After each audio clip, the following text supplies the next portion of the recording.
제1 확신, 구원의 확신. 요한일서 5장 11절 12절.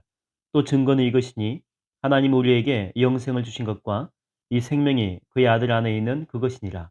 아들이 있는 자에게는 생명이 있고 하나님의 아들이 없는 자에게는 생명이 없느니라. 요한일서 5장 11절 12절. 구원의 확신의 외적인 증거. 1. 말씀이 읽고 싶어진다. 2. 기도가 하고 싶어진다. 3. 용서에 대한 마음이 생긴다. 4. 죄에 대하여 미워하고 싫어하게 된다. 5. 예수님을 알지 못하는 사람들에 대해서 복음 증거에 마음이 생긴다. 1. 확신, 구원의 확신. 요한일서 5장 11절 12절. 또 증거는 이것이니 하나님이 우리에게 영생을 주신 것과 이 생명이 그의 아들 안에 있는 그것이니라. 아들이 있는 자에게는 생명이 있고 하나님의 아들이 없는 자에게는 생명이 없느니라.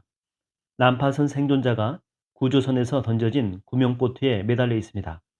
폭풍은 여전히 세차게 몰아치지만 생존자는 생명의 군원에 묶여있기 때문에 구조에 대한 확신이 있어서 평화를 느낍니다. 마찬가지로 신자로서 우리의 확신은 폭풍이라고 하는 상황에 좌우되지 않고 오직 예수 그리스도를 통해 하나님께서 우리에게 영원한 생명을 주셨다는 변함없는 진리에 있습니다. 요한일서 5장 11절 12절은 이렇게 말합니다. 또 증거는 이것이니 하나님이 우리에게 영생을 주신 것과 이 생명이 그의 아들 안에 있는 그것이니라. 아들이 있는 자에게는 생명이 있고 하나님의 아들이 없는 자에게는 생명이 없느니라. 이 말씀에서 구원은 그리스도 예수 안에 있는 자들에게 주어지는 것임을 강조합니다. 영원한 생명이 행위로 얻는 것이 아니라 예수를 믿는 믿음을 통해 하나님께서 주시는 선물이라는 것을 확증합니다. 이 확신은 인간의 노력이 아니라 하나님의 약속에 근거합니다. 오랫동안 하나님을 믿으면서도 구원의 확신을 가지지 못한 성도가 있었습니다.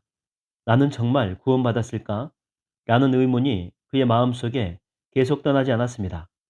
신앙생활을 하면서도 혹시나 내가 실수할까봐, 부족한 점이 있으면 구원이 사라질까봐 두려웠던 것입니다. 그런 마음을 가지고 있을 때 그는 요한일서 5장 11절에서 12절을 읽게 되었습니다. 하나님이 우리에게 영생을 주신 것과 이 생명이 그의 아들 안에 있는 그것이니라. 이 구절을 통해서 그는 비로소 깨닫게 되었습니다. 구원은 예수 그리스도 안에 있고 그분을 믿는 자는 영생을 가진다는 사실을. 그는 자신이 아무리 부족하고 연약하더라도 구원은 그가 무엇을 잘하거나 잘못했기 때문이 아니라 예수님의 대속의 은혜로 주어졌다는 사실을 깨닫고 그때부터 구원의 확신을 가질 수 있었습니다. 이제 그는 더 이상 구원에 대해서 의심하지 않습니다. 그의 믿음은 그때부터 확고해졌습니다. 구원의 확신을 가진 사람은 마치 견고한 바위 위에 집을 지은 사람과 같습니다. 그 바위는 어떤 폭풍이 불어도 흔들리지 않습니다. 마태복음 7장 24절 25절에서 예수님은 그러므로 누구든지 나의 이 말을 듣고 행하는 자는 그 집을 반석 위에 지은 지혜로운 사람과 같으니 비가 내리고 홍수가 나고 바람이 불어 그 집을 쳐도 무너지지 않으리니 이는 그 기초를 반석 위에 두었습니다. 고 하셨습니다. 우리의 구원의 기초는 바로 예수 그리스도 안에 있습니다. 우리가 그분을 믿고 그분의 구속 사역을 의지할 때 어떤 시련이 와도 그 구원의 확신은 흔들리지 않습니다. 구원의 확신은 우리의 감정이나 경험에 의존하지 않습니다. 예수님께서 이루신 구원의 완전함을 믿는 믿음에 의존합니다. 그분의 대속적인 죽음과 부활이 우리를 구원하셨다는 사실을 믿을 때 우리는 구원받은 자로서 평안을 누릴 수 있습니다. 만약 예수님을 영접했다면 당신은 이제 영원한 생명을 가지고 있습니다. 그것은 하나님의 흔들리지 않는 약속입니다. 이제는 이 진리 안에서 담대하게 살면서 당신의 구원이 안전하다는 것을 확신하며 살아가십시오. 적용 질문. 당신은 구원에 대한 확실한 믿음을 가지고 계십니까? 구원의 확실성의 그 근거는 무엇입니까? 이 확신, 기도응답의 확신. 요한복음 16장 24절. 지금까지는 너희가 내 이름으로 아무것도 구하지 아니하였으나 구하라. 그리하면 받으리니 너희 기쁨이 충만하리라. 기도응답의 5가지. 1. 들어주겠다. Yes. 2. 안 된다. No. 3. 절대 안 된다. never. 이 두 번째인 no하고 세 번째 절대 안 된다. 이 never는 차이점이 뭐냐면 두 번째 no는 이것은 우리가 하나님 앞에 뭐 억지로 간구하고 달라고 쉽게 말하면 떼를 쓰게 되면 yes로 바뀔 수가 있습니다. 예를 들어 어린아이가 부모한테 사탕을 달라고 계속해서 요구하게 되면 사탕을 먹는 것은 또 이빨을 썩게 하기 때문에 부모는 주고 싶지 않지만 계속해서 떼를 쓰게 되면 그냥 주는 것이죠. 나중에 그 아이는 사탕을 많이 먹고 이제 이빨이 썩기 때문에 치과 병원에 가야 된다는 그런 아픔을 감당할 것입니다. 근데 만약에 아이가 이 칼을 달라고 할 때에는 아무리 때를 써도 never 절대 주지 않겠죠. 잘못하게 되면 생명이 죽을 수가 있기 때문에 그렇습니다. 그래서 2 번과 3 번의 차이를 말씀드렸습니다. 네 번째는 "내가 구한 것이 아니라 다른 것으로 응답해 주겠다." another. 그다음에 다섯 번째는 "기다려라. 나중에 주겠다." wait. 이렇게 총 5 가지의 기도 응답이 있습니다. 이 확신, 기도 응답의 확신. 지금까지는 "너희가 내 이름으로 아무것도 구하지 아니하였으나 구하라. 그리하면 받으리니 너희 기쁨이 충만하리라." 요한복음 16장 24절. 정원사가 밭에 씨앗을 심는 것을 상상해 보십시오. 아무것도 보이지 않아도 생명이 싹 들라 믿으며 매일 흙에 물을 줍니다. 마찬가지로 기도는 종종 믿음의 씨앗을 심는 것처럼 느껴집니다. 비록 즉각적인 결과를 볼 수 없을지라도 하나님께서는 그분의 이름으로 드리는 우리의 기도가 그분의 때에 열매를 맺을 것이라고 말씀하십니다.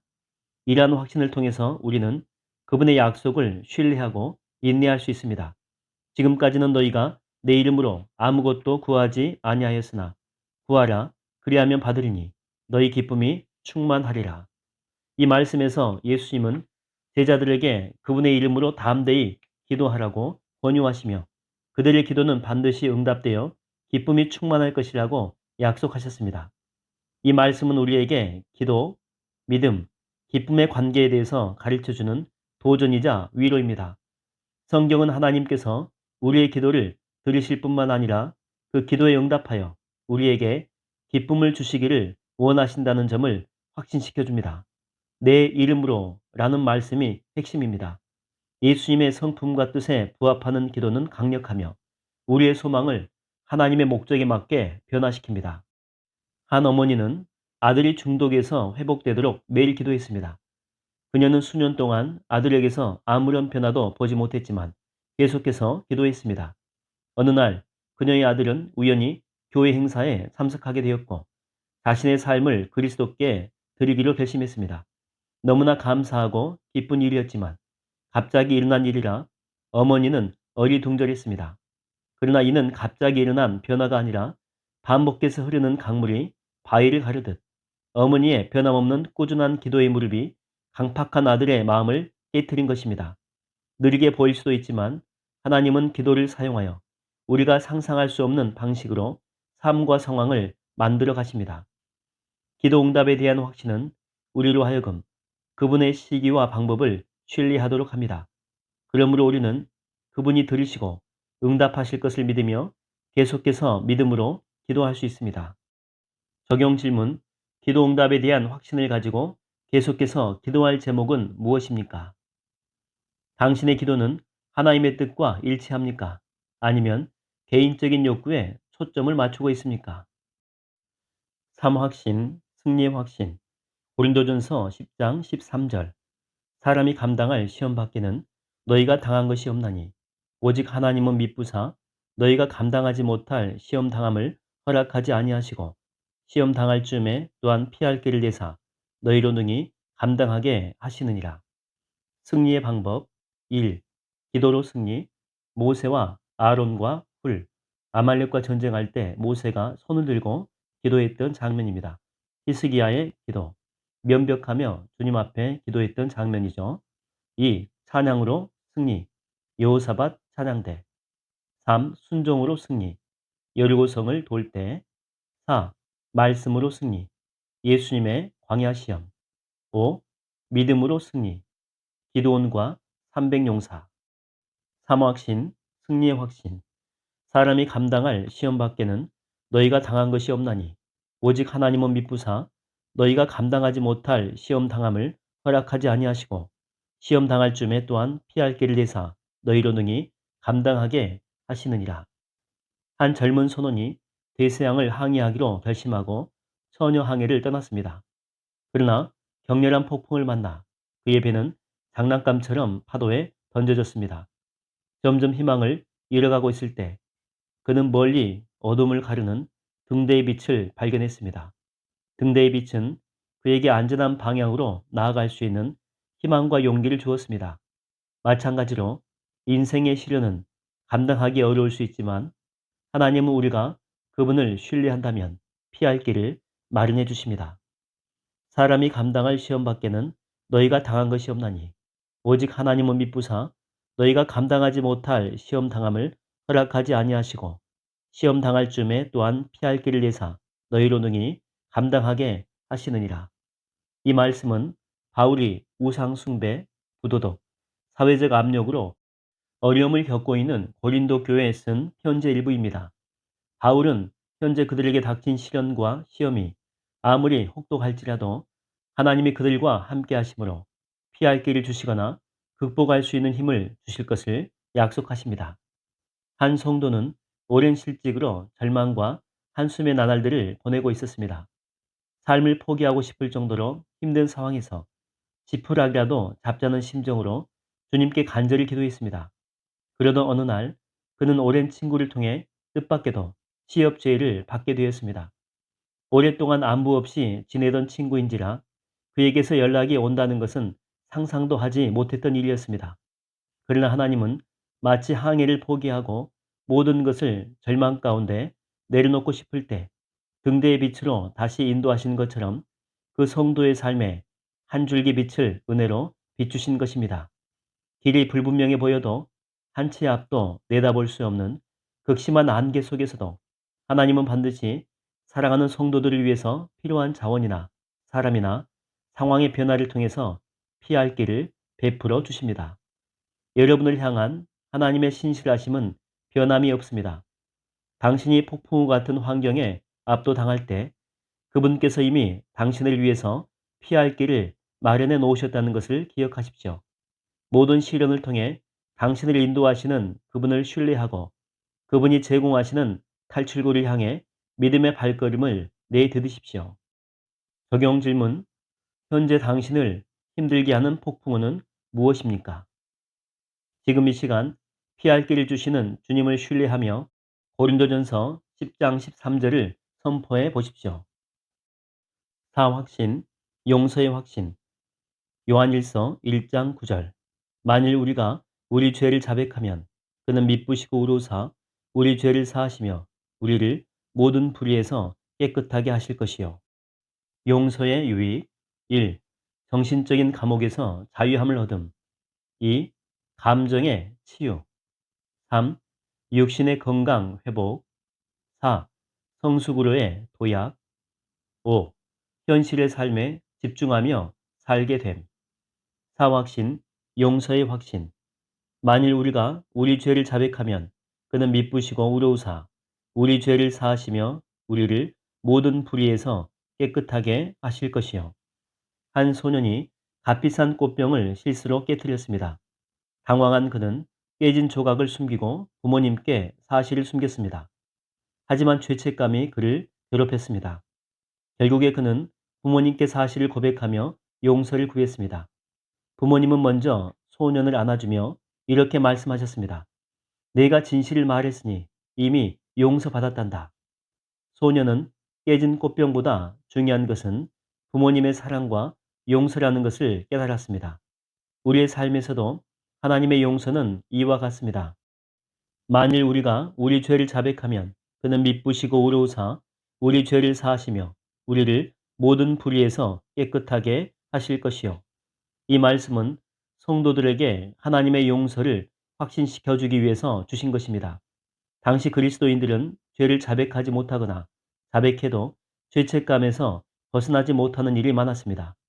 요한은 하나님이 미쁘시고 의로우시다고 강조하시며 하나님이 항상 진실하시며 공의롭기에 자백한 모든 죄를 깨끗이 용서하신다라고 가르칩니다. 또한 죄의 용서에서 한 걸음 더 나아가 죄의 영향력에서도 벗어나게 해주신다라고 약속합니다. 회개는 반성이 아니라 완전히 돌아서는 것입니다. 심각한 알코올 중독으로 고생하는 제임스라는 남자가 있었습니다. 월급날은 항상 그에게는 최악의 날이었습니다. 술을 마시는데 탕진했기 때문입니다. 때때로 그는 너무 취한 나머지 길거리에 쓰러져서 출동한 경찰들에 의해서 발견되곤 했습니다. 술을 먹은 후에 가까스로 집에 들어오는 날에도 가족은 그에게 언어적, 신체적인 학대를 견뎌내야 했습니다. 어느 날 제임스는 그날도 술에 만취해서 쓰레기장 근처에서 새벽녘에 일어났는데 온몸이 멍이 들었고 겉옷은 벗겨져서 온데간데였고 속옷 차림에 노숙자 같은 남루한 모습이었습니다. 그야말로 바닥까지 내려간 모습이었습니다. 술을 끊어야 되겠다라고 다짐하고 또 다짐했던 그에게 평소 그를 위해서 조용히 기도하던 동료가 그를 교회 집회에 초대했습니다. 제임스는 지푸라기라도 잡는 심정으로 그 집회에 참석하게 되는데 그는 기도 가운데 성령의 강력한 임재를 경험하게 되었고 하나님의 자녀로 거듭나게 되었습니다. 그런데 그 후에 놀라운 일이 일어났습니다. 술 냄새가 역겨워진 것입니다. 근처만 가도 헛구역질이 나올 만큼 생각만 해도 속이 메스크로일 만큼 술이 싫어진 것입니다. 바로 성령 하나님이 제임스를 술 중독에서 벗어나게 해준 것입니다. 또한 다시는 술 근처에 얼씬도 하지 않도록 술의 영향력에서 벗어나게 해준 것입니다. 그리고 그동안 가족들에게 지었던 죄를 회개하며 아내와 자녀들에게도 용서를 구했습니다. 하나님은 용서의 하나님이십니다. 스스로의 노력으로도 끊지 못한 죄도 주님의 임재하시고 성령이 충만하게 역사하신다면 온전한 회개를 통해서 용서함을 누리고 다시는 죄의 수렁에 빠지지 않도록 우리를 도와주십니다. 주님께 나오십시오. 용서를 구하고 주님의 국률하심을 확신하십시오. 적용 질문. 아직 끊지 못한 예습관이 있습니까? 그것은 무엇입니까? 이 시간 하나님께 용서를 구하며 주님의 은혜를 구하는 기도를 합시다. 누군가를 용서하지 못하는 마음이 있다면 이 말씀을 통해 어떻게 행동하겠습니까? 5. 확신, 인도의 확신. 잠언 3장 5, 6절. 너는 마음을 다하여 여호와를 신뢰하고 내 명철을 의지하지 말라. 너는 범사의 그를 인정하라. 그리하면 내 길을 지도하시리라. 주님이 우리를 인도하시는 방법. 1. 말씀을 통하여. 2. 기도를 통하여. 3. 상황과 환경을 변화시켜서. 4. 고난을 통하여. 5. 영적인 지도자의 조언을 통하여. 5. 확신, 인도의 확신. 너는 마음을 다하여 여호와를 신뢰하고 내 명철을 의지하지 말라. 너는 범사에 그를 인정하라. 그리하면 내 길을 지도하시리라. 사라라는 젊은 여성은 교사가 되는 꿈이 있었습니다. 졸업 후에 그녀는 수많은 학교에 지원했지만 계속해서 거절당했습니다. 하나님의 교회에게 의문을 품은 그녀는 좌절하며 낙심했습니다. 그러던 어느 날 구인 게시판을 검색하던 중 그녀는 불우아동을 위한 비영리 교육센터에서 교사를 구한다는 광고를 발견했습니다. 처음에는 아르바이트식으로 몇 개월만 일하자는 생각으로 지원하게 되었습니다. 그러나 일을 하면 할수록 그 일이 자신의 적성과 기질에 완벽하게 들어맞게 된다는 사실을 깨닫게 되었습니다. 이 경험을 통하여 사라는 하나님의 인도하심에 대한 전적인 신뢰를 갖게 되었습니다.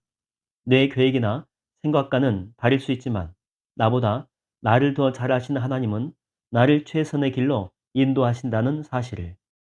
너는 마음을 다하여 여호와를 신뢰하고 내 명철을 의지하지 말라. 너는 범사에 그를 인정하라. 그리하면 내 길을 지도하시리라. 이 말씀은 우리가 일상에서 어떤 결정을 내리거나 무엇인가를 선택할 때 본능이나 나의 논리보다는 하나님의 지혜를 구할 것을 강조합니다. 왜냐하면 나의 생각과 경험은 제한적이지만 하나님의 지혜와 지식은 무궁하고 그 깊이를 알 수 없을 만큼 풍성하기 때문입니다. 하나님만이 나를 온전한 길로 인도하실 수 있습니다. 사막의 뜨거운 태양 아래 한 여행자가 길을 잃고 헤매고 있었습니다. 물 한 방울 없이 며칠을 걸어온 그는 지치고 탈진하여 거의 죽을 지경에 이르렀습니다. 그의 마음속에는 절망이 가득했지만 그 순간 그는 하나님께 간절히 기도했습니다. 주님, 저를 구원해 주세요. 그의 기도가 하늘에 닿았을까? 갑자기 바람이 불어와 먼지 속에서 희미한 오아시스의 모습이 나타났습니다. 그는 그곳으로 힘겹게 걸어갔고 마침내 시원한 물을 발견했습니다. 물을 마시며 그는 하나님의 인도하심을 깊이 느꼈습니다. 그는 그 오아시스에서 잠시 쉬며 자신의 삶과 신앙에 대해서 다시 생각하게 되었습니다. 하나님은 그를 포기하지 않으셨고 그가 절망 속에서도 믿음을 잃지 않도록 특별히 인도하신 것입니다. 이 경험은 그의 신앙을 더욱 굳건하게 만들었고 이후에 그는 다른 이들에게도 하나님의 사랑과 인도하심을 전파하는 삶을 살기로 결심했습니다. 사막의 경험을 통해 그는 하나님이 항상 우리를 지켜보시고 인도하신다는 것을 확신하게 되었습니다. 하나님은 언제나 우리 곁에 계시며 우리가 필요할 때 그분의 손길로 우리를 구원하심을. 하나님의 인도하심은 확실하고 확고합니다. 길이 불분명해 보일지라도 그분을 신뢰하면 평안과 형통으로 이어질 것입니다. 우리의 계획을 내려놓고 하나님께서 우리를 인도하시도록 합시다. 적용 질문. 당신의 삶에서 하나님의 인도하심보다 당신의 생각과 경험에 더 의존하는 부분이 있습니까? 오늘 그분께 그것을 맡길 수 있습니까? 예상치 못한 하나님의 인도하심을 경험한 적이 있습니까?